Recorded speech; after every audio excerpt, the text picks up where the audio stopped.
Sciences, School of Tourism, Hospitality and Events Management, School of Aerospace Science, School of Public Health, School of Medicine. Moi University, the foundation of knowledge.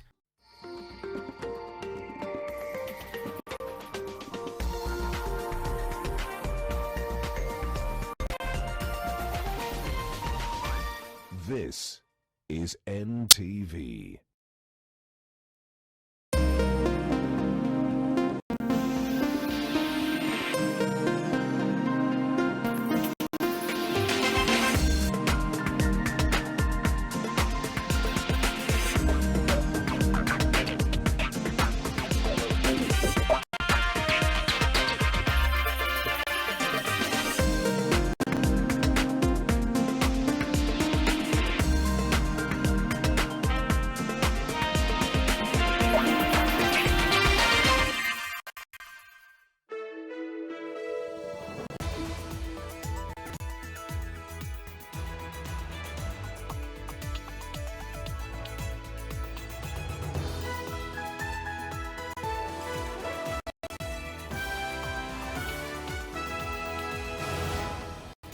Well, it's 2 minutes to the top of the hour. We are live from the Nation Center. We are also live shortly from Johannesburg, South Africa. We're going to be talking about xenophobia, or is it Afrophobia? But first, let's take a look at the highlights. Tonight, arraigned in Nairobi, and an attempt to stop case in Mombasa. Principal Magistrate Edgar Kagoni remains in custody overnight in heroin loss case. Plus, patients left stranded at Kenya's largest referral hospital. KNH staff down their tools over salary hike delay. Wafanyakazi wa Kenyatta wamevumilia ya kutosha. And the church cracks the whip after politicians exchange blows. Yesterday's incident was therefore regrettable, unfortunate, uncalled for, and above all shameful. Murang'a Catholic Diocese bans politics in church. Also tonight, Kakuja huku nikaambia huyu jamaa huko kumeumana. So umefukuzwa na mimi simenyang'anywa. Sasa kilio kwa wabaya wawili wapatane, wazuri wawili wafanye nini? Pia waishi pamoja. Two Busia couples exchange spouses. NTV Tonight with Ken Mijungu. Welcome to our program tonight. My co-pilot is David Agondoa. And of course, we are also live from Murang'a. These are live pictures coming courtesy of our reporters on the ground. The police seems to be looking for Kiharu Member of Parliament, Ndindi Nyoro, for the second night in a row. They were supposed to arrest him yesterday at a station, but it didn't happen. So this evening, they seem to still be looking. Actually, that's Ndindi Nyoro being whisked away by the police from Murang'a this evening after the police asked him to present himself before or to any police station. Those are live pictures that begin our broadcast tonight. Ndindi Nyoro has now been arrested by the police after that scuffle yesterday at a Catholic church in Gitoi, where there was a confrontation just before the sermon with another member of parliament. So those are live pictures coming to us right now. And of course, it's a story that we will be telling you about shortly, because he said that during the day yesterday after he left TV station, he went straight to his constituency to continue with his work. Live pictures coming to you from our reporters on the ground who will be telling us what else transpired during this arrest of Kiharu legislator Nyoro. And of course, that's a fellow member of parliament who is also an advocate, and is safe to presume he's one of his advocates accompanying him to a waiting police car. Right, those are live pictures. We'll be talking to you about them a little bit later. But let's begin our broadcast tonight. And we begin from the corridor of justice and the struggle by the Association of Judges to free one of their own from criminal charges against him. Now, the High Court in Mombasa issued orders to stop the prosecution of Mombasa Principal Magistrate Edgar Kagoni following an application filed by the Kenya Judges and Magistrates Association.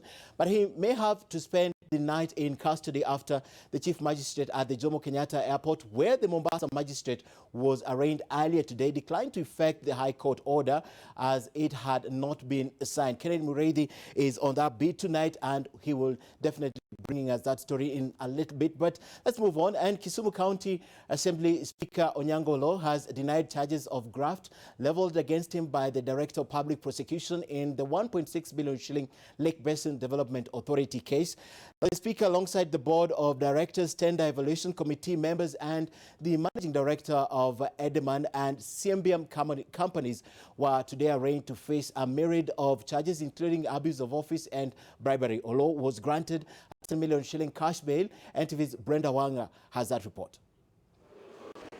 After a weekend that saw some of them arrested and others presenting themselves to detectives, 23 of the 33 individuals sought over the Lake Basin Development Authority graft case made their way into the packed anti-corruption court.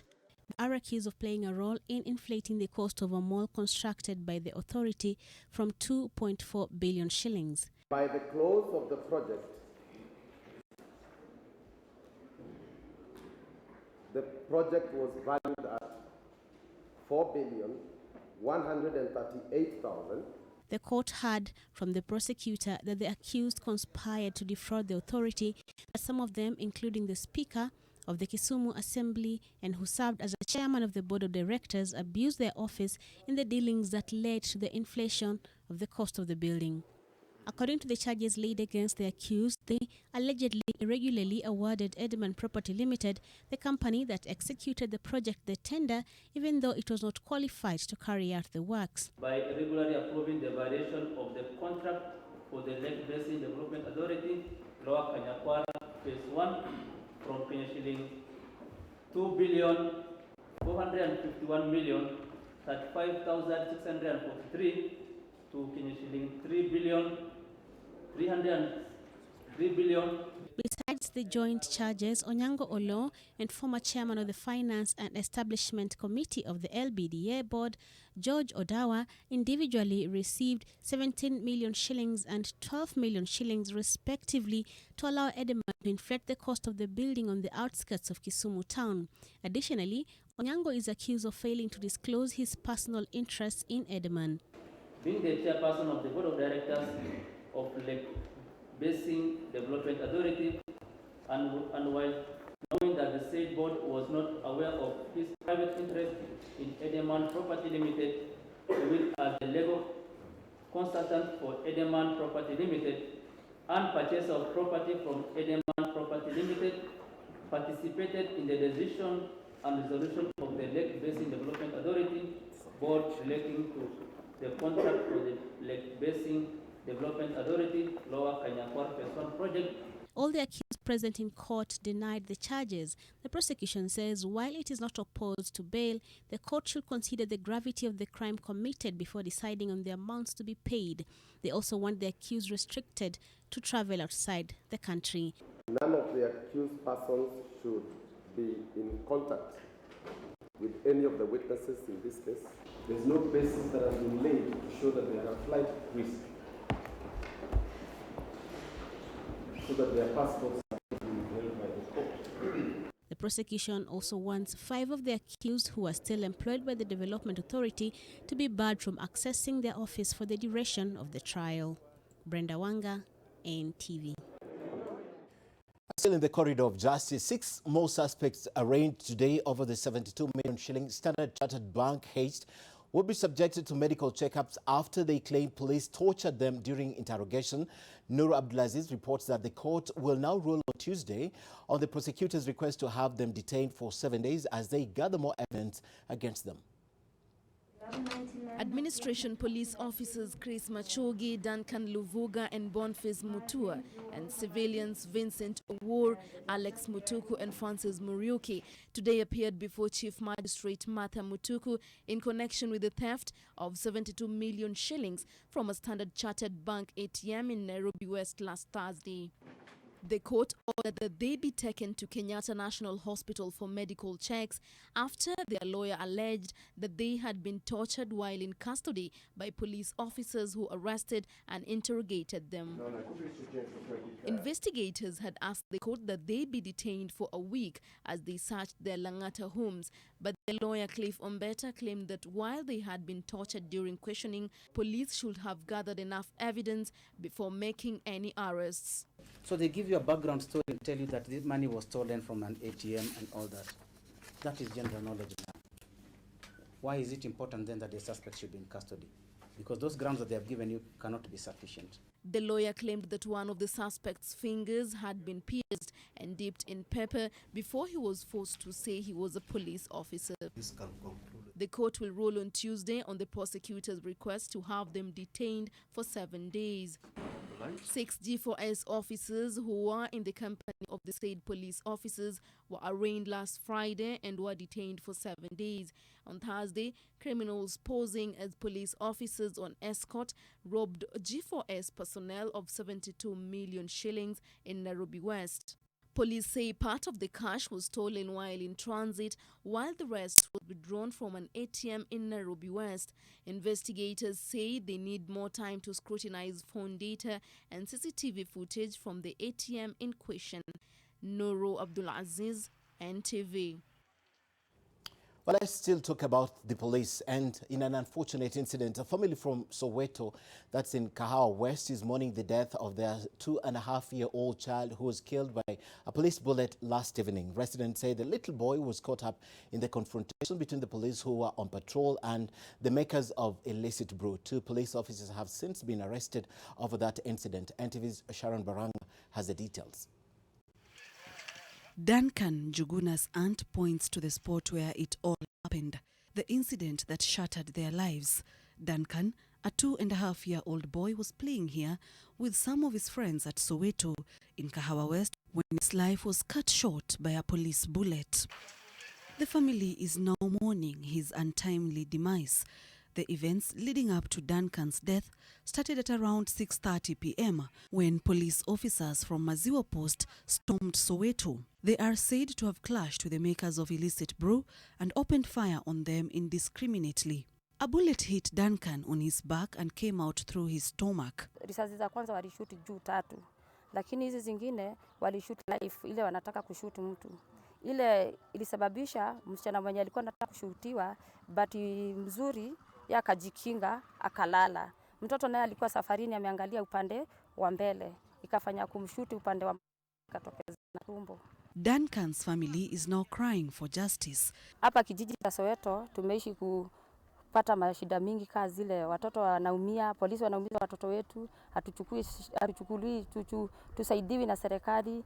Hata mwaka wa 2010 kuna mtoto pia aliuawa na polisi hivyo na hiyo kesi kaenda hivyo ikapotelea. His body was taken to the Kiambu Level 5 hospital mortuary. The 2 police officers accused of the murder were arrested and are currently being held at the Kasarani police station as investigations into the incident continue. Sharon Baranga, NTV. Very unfortunate. Let's go back to our top story. And this is the struggle by the Association of Judges to free one of their own from criminal charges against them. And the High Court in Mombasa issued orders to stop the prosecution of Mombasa Principal Magistrate Edgar Kagoni following an application filed by the Kenya Judges and Magistrates Association. But he may have to spend the night in custody after the Chief Magistrate at the Jomo Kenyatta International Airport, where the Mombasa magistrate was arraigned earlier today, declined to effect the High Court order as it had not been signed. Kenneth Muredi begins or continue with our broadcast. The lawyers who flocked the Mombasa High Court had been charged by an association of judges to secure the freedom of one of their own, facing criminal charges after a consignment of heroin valued at 30 million shillings and taken as a court exhibit disappeared under his watch. Their main mission to ensure Mombasa Principal Magistrate Edgar Kagoni, who was already in the docks in Nairobi, does not take plea. The lawyers, representing the Kenya Magistrates and Judges Association, told the High Court in Mombasa that the changes were a threat to the liberty of one of their members, a principal magistrate serving in the Mombasa law courts. Kagoni was arrested and presented at the Jomo Kenyatta Law Courts in Nairobi Monday morning after concerns were raised that charging him in Mombasa will jeopardize the case and hand him what amounts to a get-out-of-jail-free card, even as the weight of the allegations against him hung above him like a sword of Damocles. He, however, did not take plea. Justice Reuben Nyakundi, sitting at the High Court in Mombasa, issued orders barring his case from taking off, following the application filed by his lawyers and the Kenya Judges and Magistrates Association filed under a certificate of urgency. Justice Nyakundi further directed that he be released on a 100,000 shillings bond with a surety of a similar amount or an alternative of a 20,000 shillings cash bail wherever he is being held. However, their failure to present the original orders signed in Mombasa may have complicated the magistrate's release, and now he has to spend the night in custody. The DPP said Kagoni will be charged with the offense of obstruction to defeat justice and aiding the commission of an offense.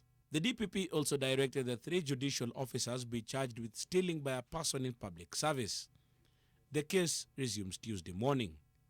Kennedy Muredi, NTV.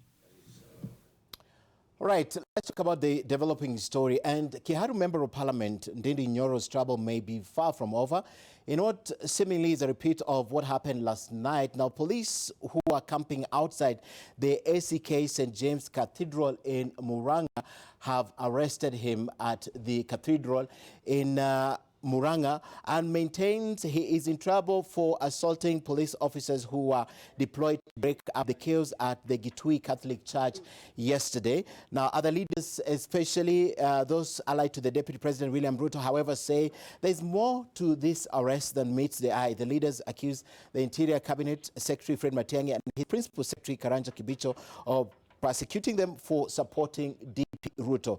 NTV's Kenneth Muredi has the story.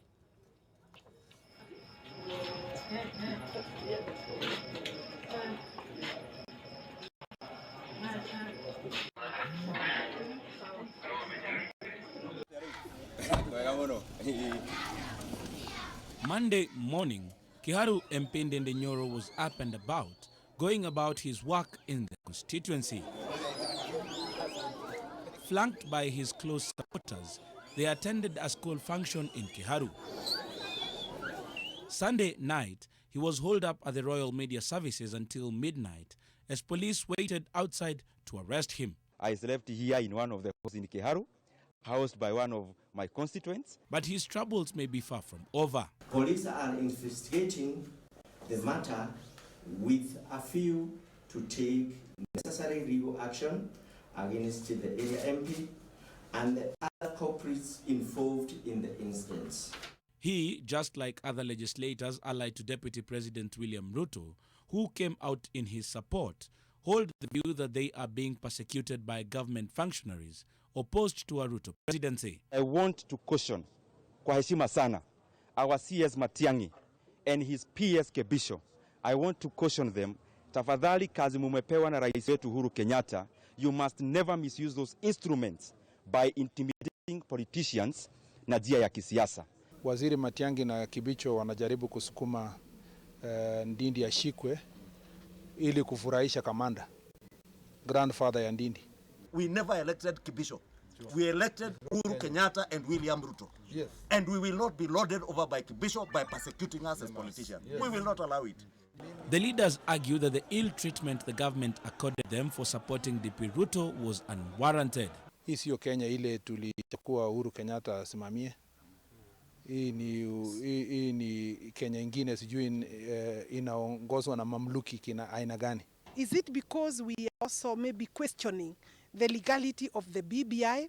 Is it because whenever the Deputy President wants to visit the people who put this government, Jubilee government in place, then they are seeing a lot of people coming out to receive His Excellency the Deputy President warmly? The legislators link their tribulations to the battle for Mount Kenya and the clamor for its rich vote basket ahead of the 2022 duel. Kieleweke is pushing for the newfound relationship between President Uhuru Kenyatta and opposition leader Raila Odinga, while Tangatanga is solely behind Deputy President William Ruto, calling on the communities in Mount Kenya to pay back Ruto for having supported President Kenyatta. Kennedy Mureithi, NTV.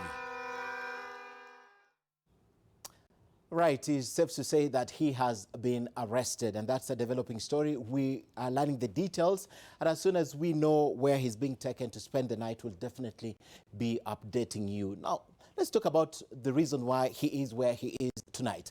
Ugly, disrespectful, and embarrassing are just some of the adjectives the Catholic Church has used to describe the brawl that was witnessed at its Gitui parish yesterday. Now, the Bishop of the Catholic Diocese of Murang'a now says it will no longer, for the foreseeable future, invite politicians to take part in fundraisers in church. But as it points an accusing finger at the politicians, could it be ignoring the log in its own eye? Oli Barros with the reports. Regrettable, unfortunate, and shameful. These are the other adjectives the Catholic Diocese of Murang'a saw fit to use to describe the events that transpired at the Gitui Catholic Parish on Sunday. A free-for-all as the loosely termed guests of honor turned the noble into what may as well have been a barroom brawl. And it treated the house of God as an arena where political scores can be settled. Admittedly embarrassed, the diocese, which covers Murang'a and Kirinyaga counties, has moved to save the situation, as it were. For the time being, there will be no politicians invited for funds drive until further notice. This incident was a strong confirmation of the reasons to limit time and space offered to politicians. Chastised, the alleged instigator has at least acknowledged the offense. Mukijua kuna siasa ama mmepaga jama, tafadhali tunaifanyia kwa plots, tunaifanyia kwa uwanja, maneno ya kanisa tuipatie heshima ile inafaa. Na hiyo nasema kutoka kwa roho yangu. But there are those who take the view that while matters may have gotten out of hand, it was hardly uncharacteristic of politicians, and that it's the church that should have known better. Olive Barrows, NTV. Also, a family in Bungoma County is seeking justice after they received the headless body of their kin for burial. It is reported that the deceased 42-year-old Geoffrey Wekesa was involved in a road accident on the 21st of August in Malawi, where he worked as a long-distance lorry driver. The family is asking the Minister of Foreign Affairs to help in bringing back his head so that they can conduct a proper burial. According to the father of the deceased, Binom Haemba, it is against the customs to bury a body without a head. Alitoka nyumbani akiniambia ametumwa Malawi Blantyre, anapeleka mzigo. Baada ya wiki moja ndipo nilipata ripoti kuwa amepata ajali na hayupo tena. Kwenda huko kuangalia mtoto na mtoto wangu, lakini hakuna kichwa. Sasa nimesianga kichwa imeenda wapi kwa mtoto yangu? Kichwa inapoteaje? Watu wanaangua kwa parapara, lakini wanakuja na kichwa. Hata kama inapondeka, lakini walete kichwa, sisi niangalie. Right. Patients at the Kenyatta National Hospital now have a reprieve after the health workers suspended their strike and agreed on a return to work formula with the hospital's management. The health workers had donned their tools starting midnight last night, accusing the hospital management of failing to effect the improved parks. NTV's Eunice Omolo reviews the day that was. When push got to shove at the Kenyatta National Hospital, loved ones wheeled their patients in and out of the facility with little or no assistance from the hospital staff. Health workers had traded their tools of trade for the picket lines. Their chants sliced through the air, soaking up the usual eerie silence at the largest referral hospital in the country. Tumekuwa tukivumilia, tunafanya kazi.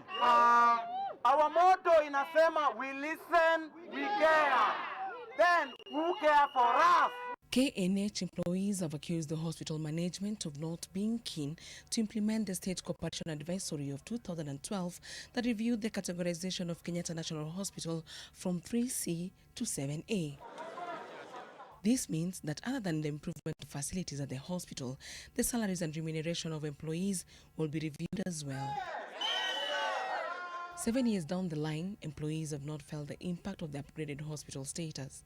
Kutetea maslahi yetu kwa sababu nini huchuma ya hali ya juu. Kwa sababu wafanyakazi wa Kenyatta wamevumilia ya kutosha.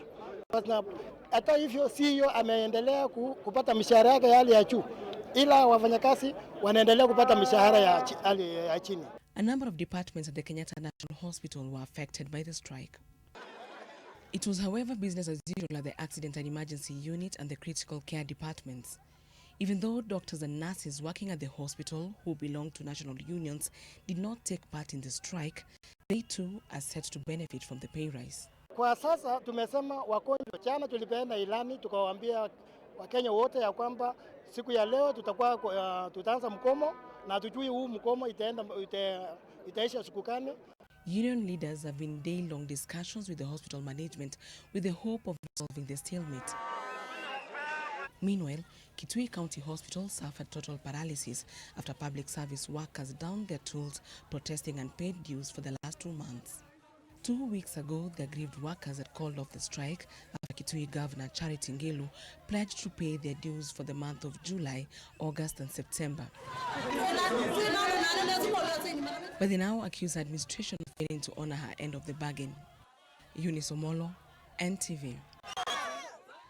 Right, so another unfortunate incident down in Nyamira, and Magwagwa Ward Representative Fred Nyachae Omayo has today been tried at the Nyamira County Court with defiling a 17-year-old.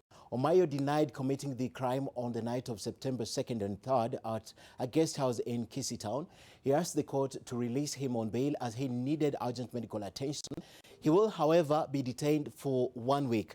Resident Magistrate Alice Towet will rule on his bail terms on Monday, the 16th of September.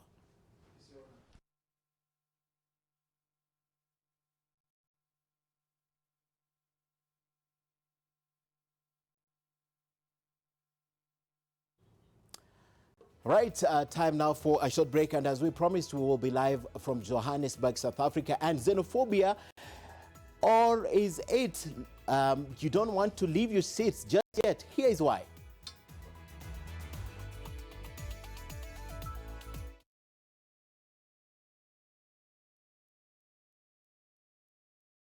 Welcome to Turkana University College. Turkana University is a center of research, innovation, and technological development for advancement of the society. The university is located in the vast resource-rich county of Turkana. We offer unique competency-based training in schools of sciences, business and economics, education, and TVET training. Apply now for our January, May, and September intakes for postgraduate degree and diploma certificate in the following programs: environmental sciences, business administration, environmental health, human evolution biology, renewable energy and technology, education, development studies and social work, information technology, public administration and management, agriculture, early childhood development, ECDE, water technology, marine sciences, petroleum studies, among other courses. Turkana University, the cradle of knowledge. Who wants to answer? Mary? Mary has a toothache. Oh, I see. And who knows why? Because the tooth is too big. No. It might be a hole in her tooth called a cavity. That's why I brush twice a day using Colgate. Imagine this is your tooth and these are food acids that cause cavities. Colgate with calcium and fluoride helps prevent cavities For maximum cavity protection. and now available in a 12-gram sachet for fresh breath. Only 15 shillings.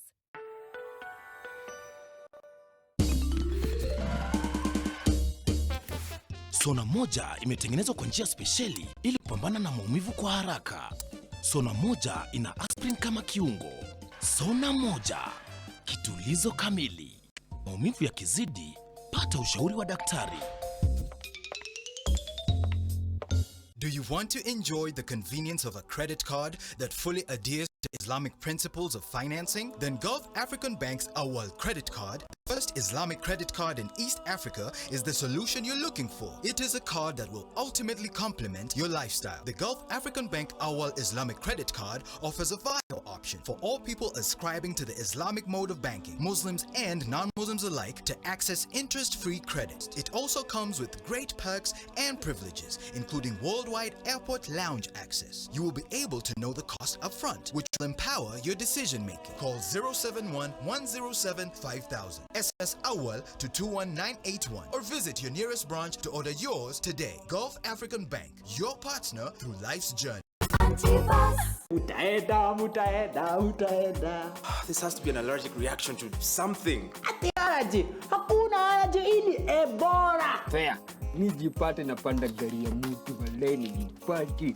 Hey, Mungu akuwa mjinga kuniumba na miguu mbili. By the time I'm done with her, she will not even be dreaming of a wedding. How many times have I told you to always press the toothpaste from the bottom? I like it when you're petty. That means you love me and you want the best out of me. Do you have what it takes to become the next generation of great innovators, corporate icons, and renowned engineers? Enroll now for our September 2019 intakes, Moi University, the foundation of knowledge.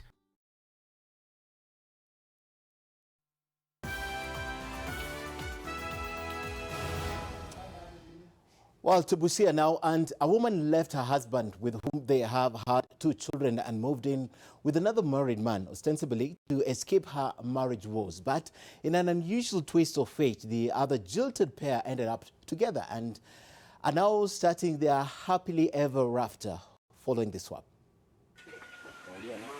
28 years old and the mother of 3, Lilian Nweta and Christopher Abwere, are the newest couple in Siroba Village, Busia County. The public display of affection, even as they attend to their day-to-day activities, a clear indication of love shared between them. This love story between Lilian and Christopher had quite the unexpected beginning. Lilian's husband, Kevin Barasa, married Christopher's wife, Millicent Auma. Mtoto wangu mdogo alikuwa mkonje, sasa nimeamuka nimemlea. Akakuja. Hakupisha mlango, alipita tu na mlango nafikiria ni chambasi.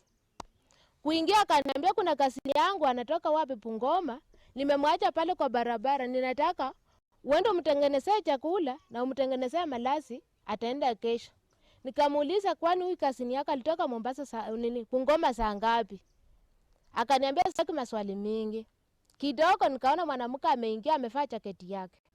Amepepa ananiambia we mama, nakwambia unipe nafasi, kuanzia saa hii nyumba ni yangu. And so she reached out to Christopher and they reached an understanding. Asubuhi nikakuja huko nikamwambia huyu jamaa huko kimeumana. Akaniambia kama kimeumana fanya nini? Enda uchukue watoto fanya nini ukuje nao. Akaniambia bibi yako ameniharibia nyumba. Bibi yako amefanya sijui nini yangu imepotea. Wameuza nguruwe yangu wameuza. Nikamwambia mama, hebu please nyamaza. Hebu kuja uende uniambie pole. Nikamchukua tukaje kwa nyumba hapo tukakaa, mimi nikachukua kalamu na karatasi. Huyu akarauka hapa asubuhi.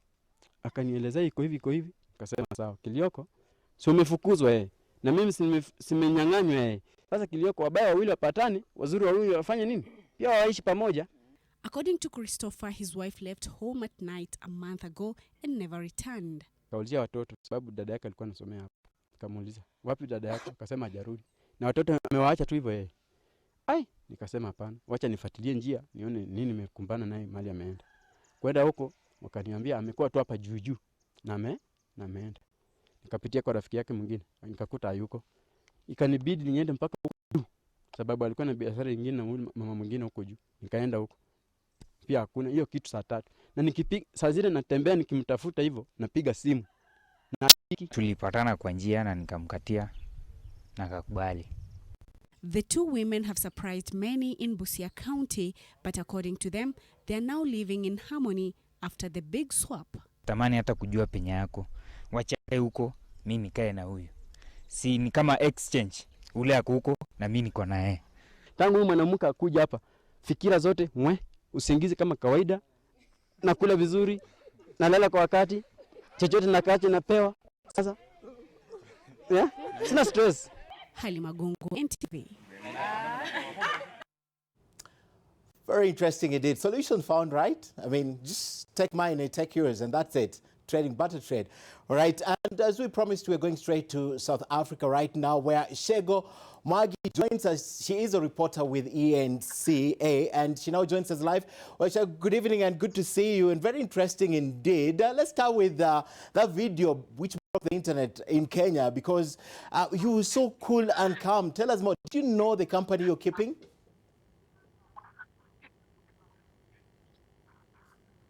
Hi, Ken. Good evening. I'm struggling to hear you quite a bit there. But if we do start with that video, I mean, that video went viral, of course, with the guy that was trying to take a selfie of me while I was reporting. And I must say that I did not feel threatened at any point. I had been in the area for quite some time and speaking to the foreign nationals in JP Town, and they really just were very friendly people, giving me good information about what was happening in their area. And so when that man just came up and started taking the photo, I was kind of distracted during my crossing, but that was about it. I honestly must say that I did not feel threatened at all. All right, very interesting indeed. I doubt if I would have done the same thing. I think I would have taken off running. But let me ask the fundamental question, because a lot of people watching you tonight are wondering what exactly is happening in South Africa with our African brothers and sisters.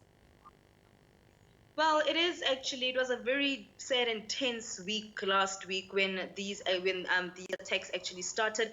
The South African government really just saying that they are ruling out the issue of xenophobia, but they are saying that there is a lot of looting and criminality that has actually taken place.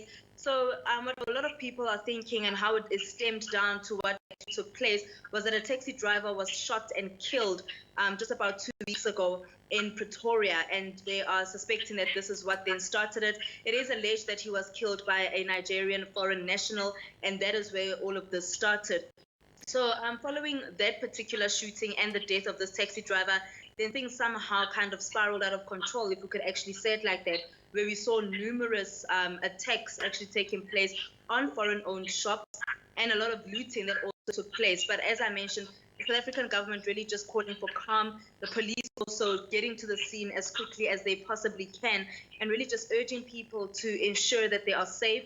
And what we did also see, Ken, just to mention, was following that particular looting that actually took place within a couple of days last week, it was from about Sunday night into about Wednesday, we also saw the police now escorting some of the foreign nationals that are in the country to their shops, ensure that they actually are able to just take out their belongings and try find a safe place to be just for some time. We do understand that a few people were arrested, and some of them were actually also foreign nationals. So this is what the government is saying, that we cannot rule out the issue that it is just pure criminality and looting, but they have called for an end to these kind of attacks on our African brothers and sisters. All right, but also this goes just to show the kind of tension that exists within foreigners living in South Africa. Even as you explained, that shooting perhaps is what sparked the latest conflict.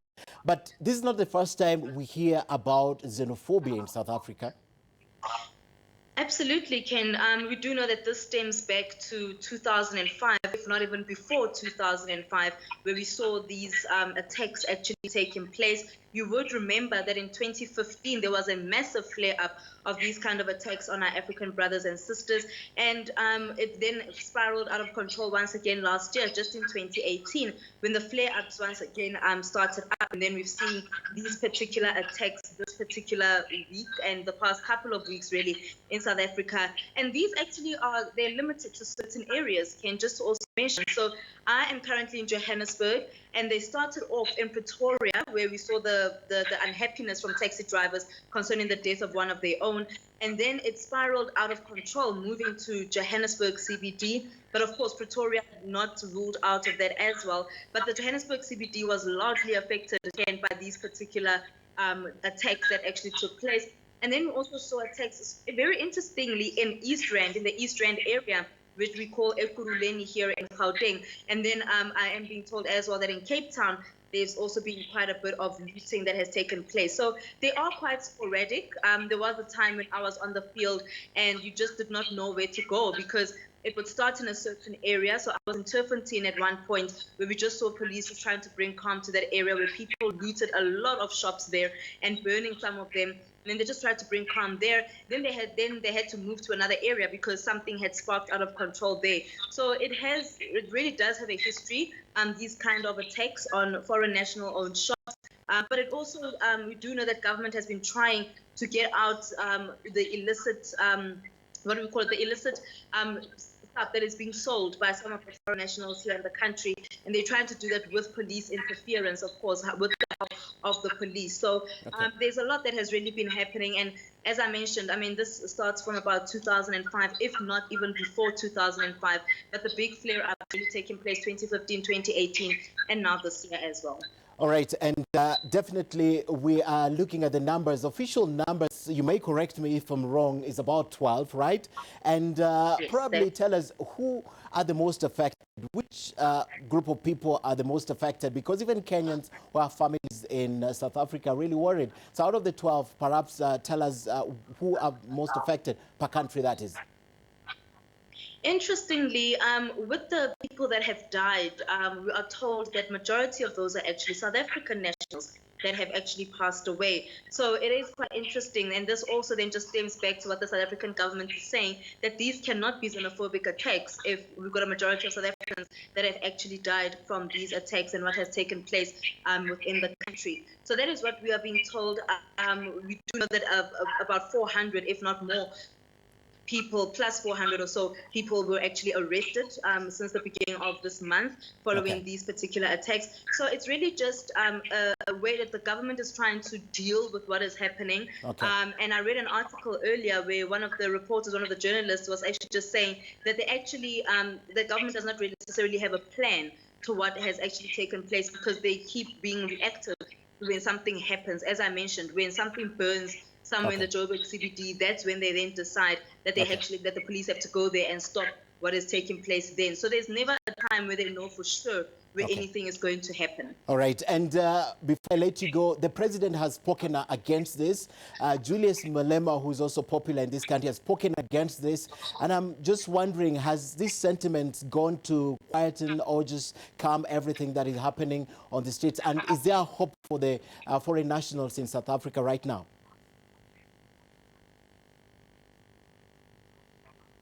Well, it is quite calm. My colleague was actually out this morning, and it does seem to be quite calmer in the streets of the Johannesburg CBD and Jeffreystown. We do understand, as you mentioned, that President Cyril Ramaphosa has spoken out against what has taken place in the past couple of weeks. I also understand that tomorrow the president himself and the Secretary General of the ANC, the ruling party here in South Africa, they will be addressing media on the outcomes of the top 6 meeting. However, they will also be touching on the issues that have taken place around the looting and what we can think we might get from the text. We also understand that the Justice, Crime, Prevention and Security Cluster Ministers will also be holding a briefing tomorrow following these recent incidents. And also the main opposition party in South Africa, the Democratic Alliance, the leader of that party, Mmusi Maimane, and his leadership will also be holding a press briefing on their intervention suggestions as to what should actually take place.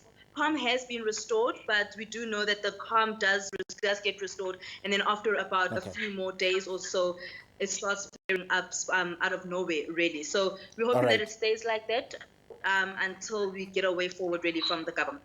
All right, thank you very much. And just back, one more question. How difficult is it for you, just in 30 seconds, as journalist in South Africa covering this? Just a last question.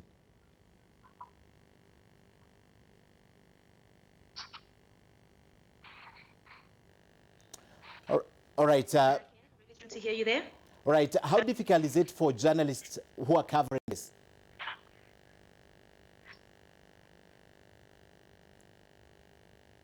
Just repeat that for me, please? All right. We are glad you joined us tonight. Thank you very much for joining us and speaking to us. That's Shego Moagi, who is a reporter with ANC. She joined us. She broke the internet when she was reporting on the streets, and there was a guy there who was taking a selfie with her. Thank you very much for joining us. And of course, time for another break. When we come back, business news, and we'll have that in studio shortly. Stay with us.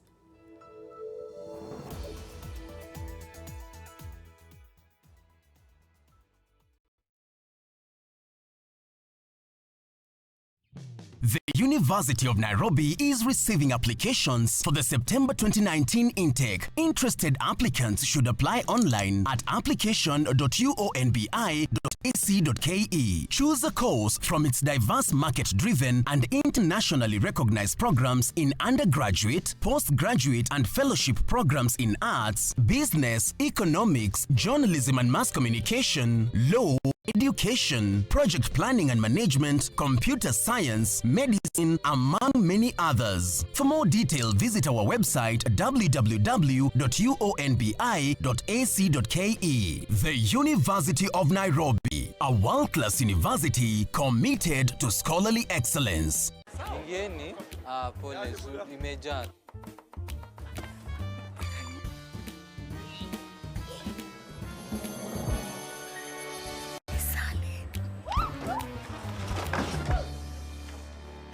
Ni nini? Tunakujua kwa nini wazee wetu wanapotelea kwako. Ndio tuko tunataka kujua siri yako. Siri ndio hiyo. Introducing the new salad oil with a spout for easy use. Comes packed with omega-6 and 9 and vitamin A and D and at a price that doesn't dent your wallet. Leo utakula nyumbani. Salad. Siri ndio hiyo. Now you can get your Uber ride with a phone call. Call 0800 722 000 to ride. I'm hungry. Yes, with some extra fries. Delivery on the way. So extra.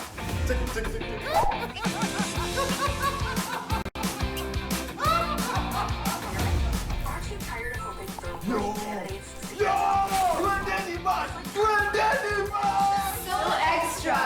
Has to be extra because extra data is always better with extra minutes. Dial *544# to subscribe and share live extra. Telkom, moving with you.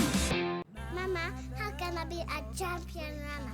Well, you've got to be like a geisha ball. Staying strong and going so far. Strong and last long. Like geisha. NTV Business News in association with the University of Nairobi. And let's get down to business. Welcome, I am Julian Amboko. Now, the Kenya Revenue Authority has been sent back to the drawing board after initial indicators pointed at a massive flop by the newly rolled out presumptive tax.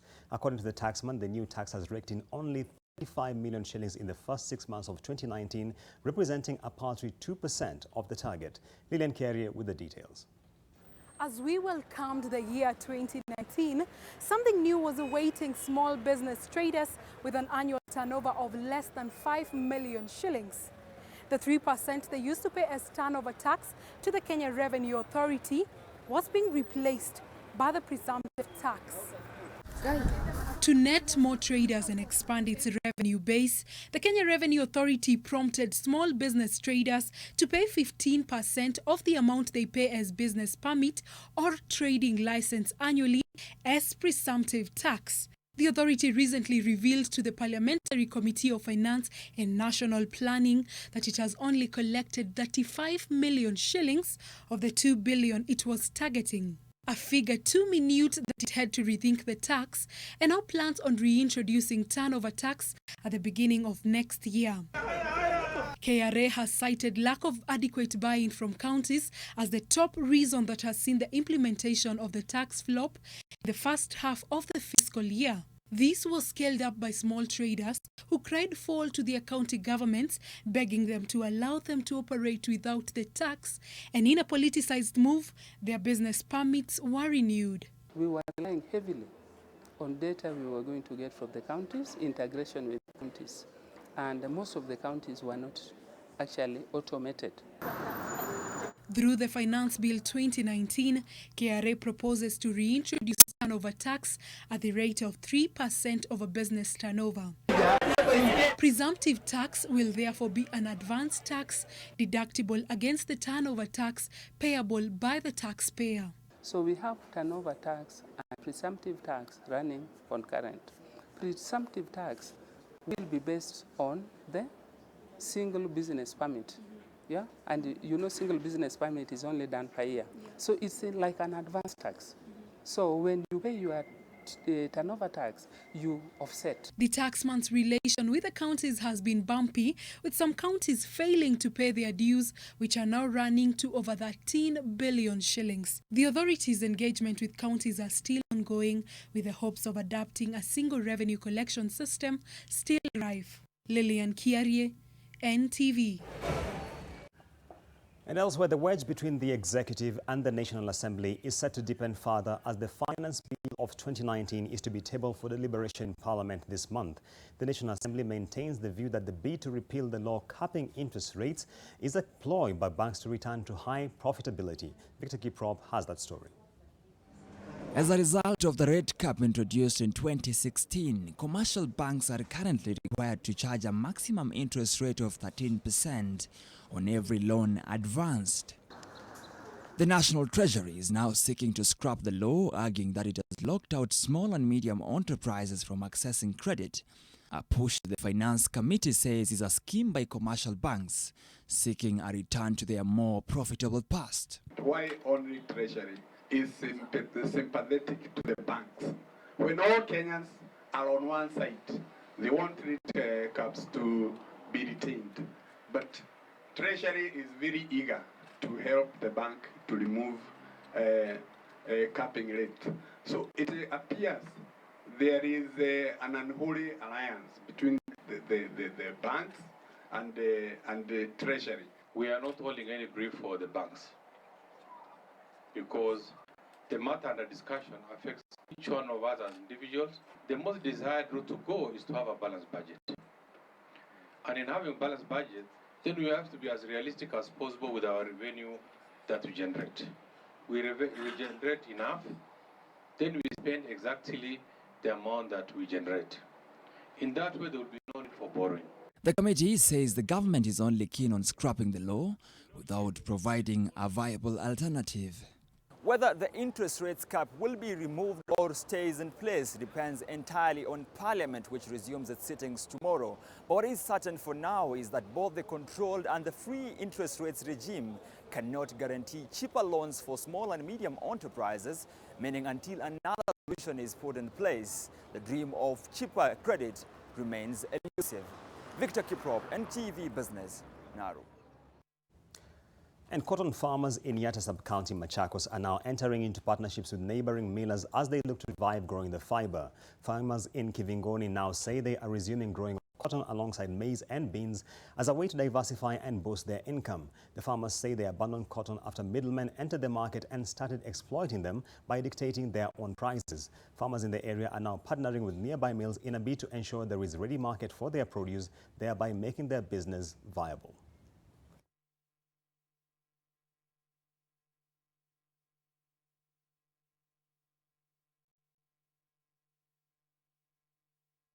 Pamba ni mmea ambao unahitaji mvua kidogo, ambao tukiupanda katika mashamba yetu tuna garantia kupata mavuno, tuna garantia kupata pesa mifukoni.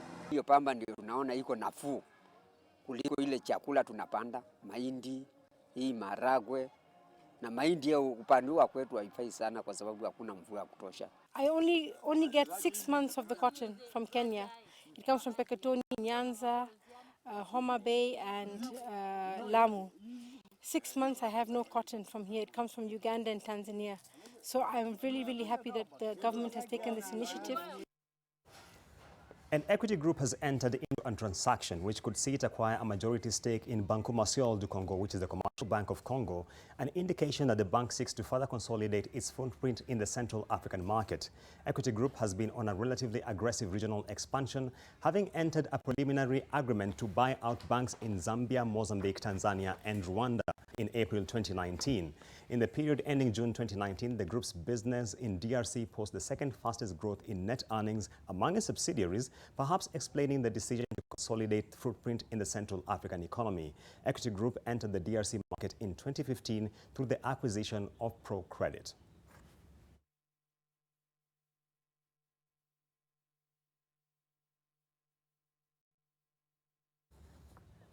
And up next, we have the financial report.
NTV Business News in association with the University of Nairobi. Interested applicants should apply online at application.uonbi.ac.ke. The University of Nairobi, a world-class university committed to scholarly excellence.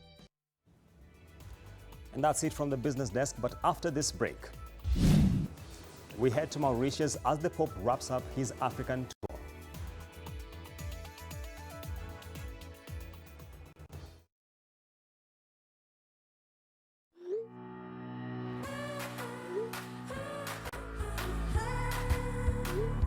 When it comes to pimple care, Acne's Creamy Wash contains multiple vitamins and removes excessive oil and dirt. Acne's Toner rejuvenates skin. Acne's Sealing Gel fights bacteria.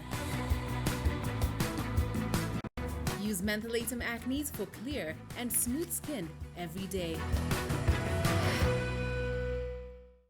Do you have what it takes to become the next generation of great innovators, ICT solutions providers, business gurus, corporate icons, and renowned engineers? Enroll now for our September 2019 intakes in postgraduate, degree, and diploma programs in the following schools: School of Business and Economics, School of Arts and Social Sciences, School of Information Sciences, School of Education, School of Agriculture and Natural Resources, School of Biological and Physical Sciences, School of Tourism, Hospitality and Events Management, School of Aerospace Science, School of Public Health, School of Medicine. Moi University, the foundation of knowledge. Do you want to enjoy the convenience of a credit card that fully adheres to Islamic principles of financing? Then Gulf African Bank's Awal Credit Card, the first Islamic credit card in East Africa, is the solution you're looking for.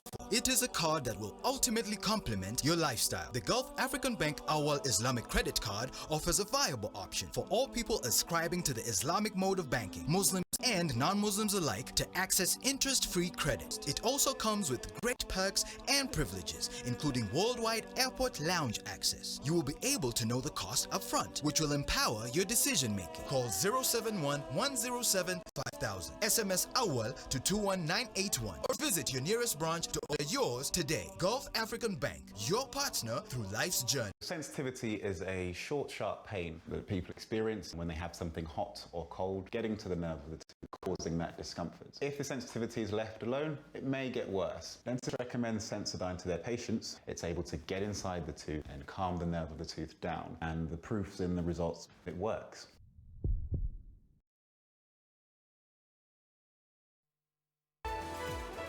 NTV Tonight with Ken Mijungu.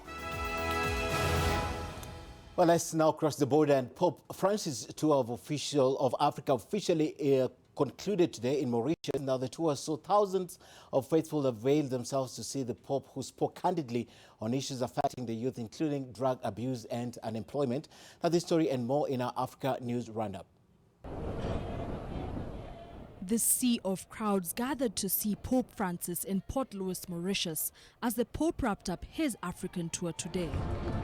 The Pope urged Mauritius to shun an idol-worshipping economic model that excludes the youth and the poor and damages the environment.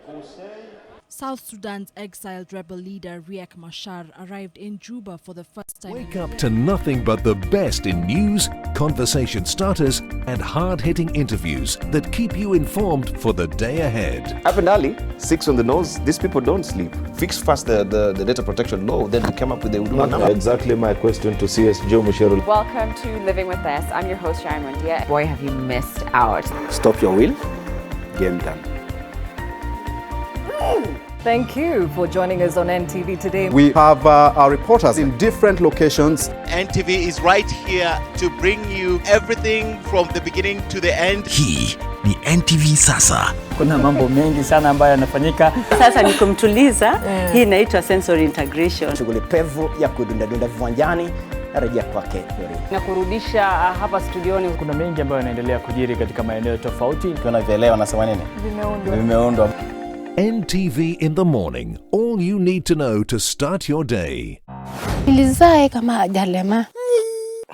Serikali leta dawa gani?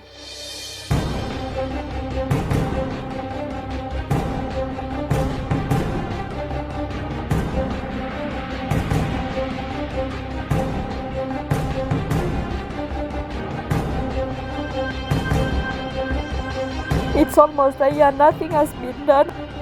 I just need some form of information.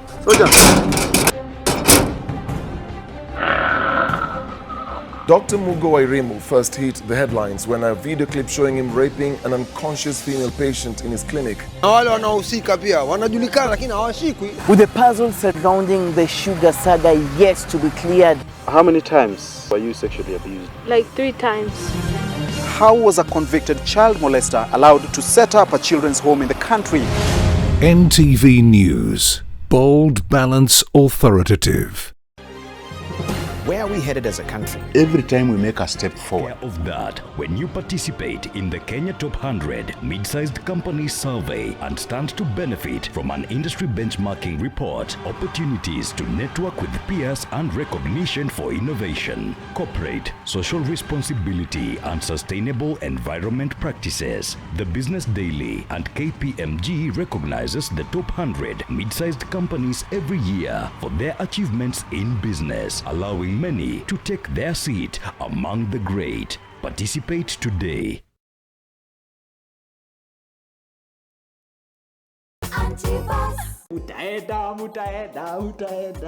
This has to be an allergic reaction to something. Allergy. Hakuna allergy ili Ebola. Fair. Nijipate napanda gari ya mtu waleni nipati. Hey. Mungu akwa mjinga kuniumba na miguu mbili. By the time I'm done with her, she will not even be dreaming of a wedding. How many times have I told you to always press the toothpaste from the bottom? I like it when you're petty. That means you love me and you want the best out of me. Do you have what it takes to become the next generation of great innovators, corporate icons, and renowned engineers? Enroll now for our September 2019 intakes, Moi University, the foundation of knowledge.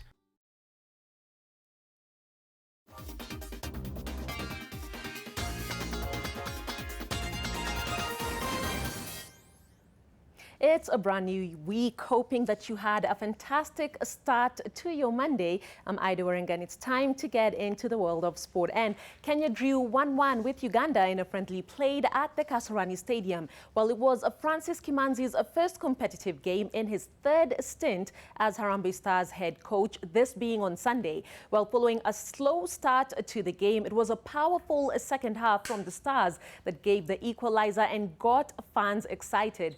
5 players got their first senior team appearance, and with a seemingly new look Harambee, many are hoping that maybe, just maybe, better things will come for the national team.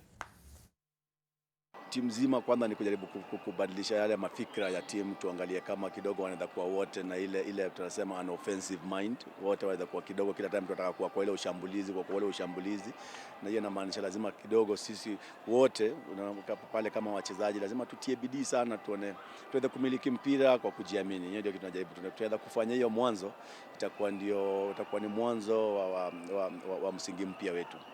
Coach, what positives do you pick from this game today?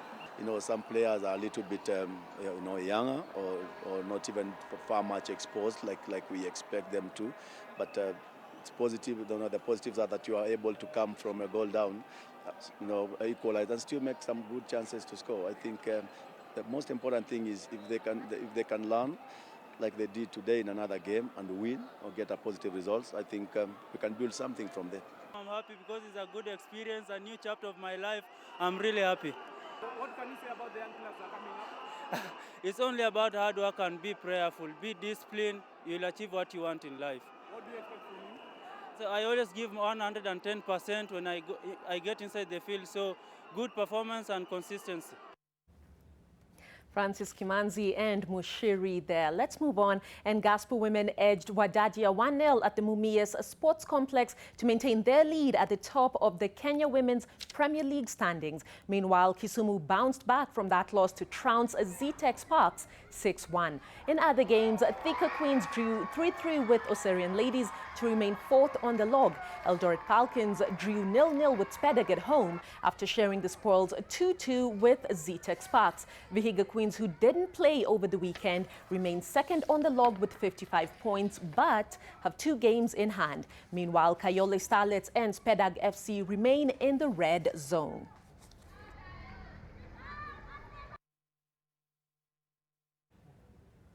Well, from the Women's Premier League to the National Super League, where Nairobi Stima maintained their winning momentum from their opening game against Northern Wanderers when they beat Kenya Police 2-1 at the Karuturi grounds. Victor Omune and Caleb Olilo were on target for Nairobi Stima to cancel out David Olwoch's goal for Police. Meanwhile, Ushuru trounced APS Bomet 2-0 at the Kericho Green Stadium, a follow-up to their opening win over St. Joseph's Youth. In other results, Shabana edged Muranga Sil 2-1 in Gusii, Mount Kenya United beat Coast Steamer 2-1, and Vihiga United and Talanta played out to a 0-0 draw at Mumias Sports Complex. Well, it's still early in the league, but Nairobi Steamer currently top the standings with 6 points from 2 games.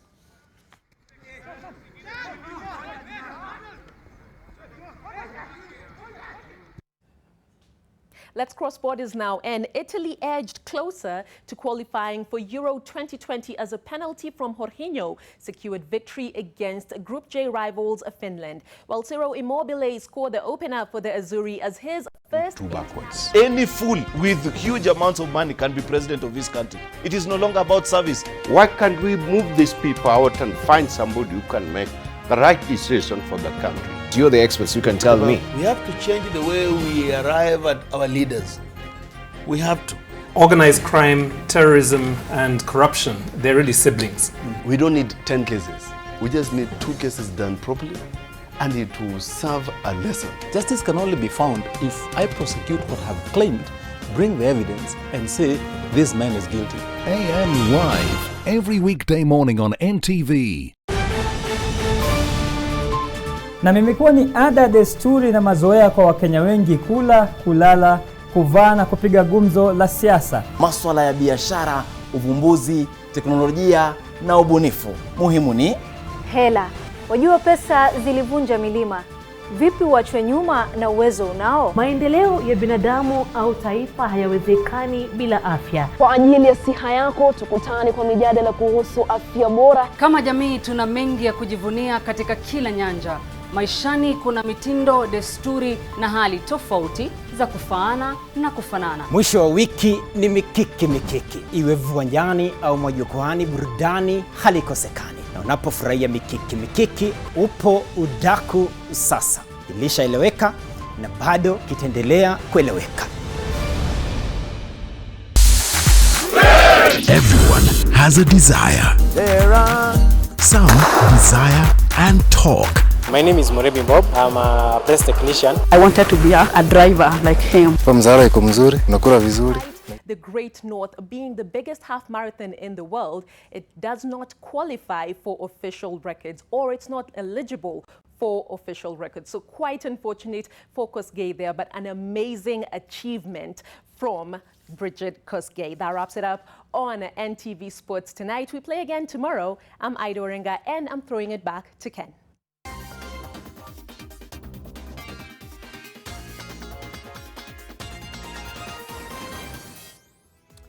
All right, thanks Ida, and thanks for watching NTV tonight. My name is Ken Mijungu, and our sign language interpreter tonight has been David Agundoa. I'll be back tomorrow morning on AM Live, sitting in for Dibal Ainea. And remember, tomorrow is also Tuesday, and it's the day for Sidebus. Thank you for watching.